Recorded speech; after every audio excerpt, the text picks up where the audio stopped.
ஆண்டவராகிய இயேசு கிறிஸ்து உயிர்த்த வல்லமையை குறித்து அதிகம் தியானிக்க பழகுங்கள்.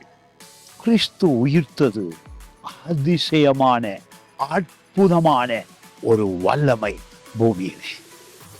எந்த தேவர்களும் எந்த தெய்வங்களும் உயிரோடு மறித்து எழும்பவில்லை.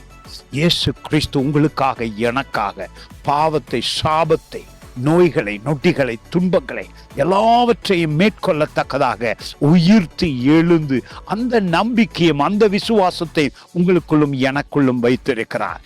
எதிரிகள் பின்னிட்டு ஓடுவார்கள். எதிரிகளை இலகுவாக உங்களுக்கு மேற்கொள்ள முடியும். காரணம், இயேசு கிறிஸ்து சிலுவையிலே அதிசயமாக எதிரிகளை முற்று முழுதாக முறி அடித்ததினாலே. பாருங்கள், இந்த வார்த்தை 68வது சங்கீதத்திலே முதல் வசனம் மிக அருமையாயிருக்கிறது. தேவன் எழுந்தருளுவார், அவருடைய சத்துருக்கள் சிதறுண்டு, நோய்கள் சிதறுண்டு, வேதனைகள் சிதறுண்டு, பிசாசின் கிரிகைகள் சிதறுண்டு ஓடியது. அந்த கிரிகைகளை அழித்தும் போட்டு விட்டார். அந்த அதிசய தேவன் சொல்லுகிறார், பாருங்கள், அவரை பகைக்கிறவர்கள், கிறிஸ்துவை பகைக்கிறவர்கள் அவருக்கு முன்பாக ஓடி போவார்கள்.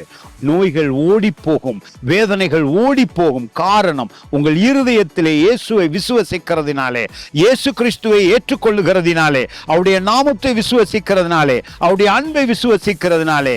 இயேசு கிறிஸ்துவை விசுவசித்த ஒவ்வொருவனும் பூமியிலே ஜெயத்தையும் வெற்றியும் அனுபவிக்க முடியும். காரணம், இயேசு கிறிஸ்து உயிர்த்து எழுந்தார், இன்றும் என்றும் ஜீவிக்கிறார். நேற்றும் அவர் தேவன், இன்றும் நம்முடைய தேவன், என்றும் அவரே தேவன்.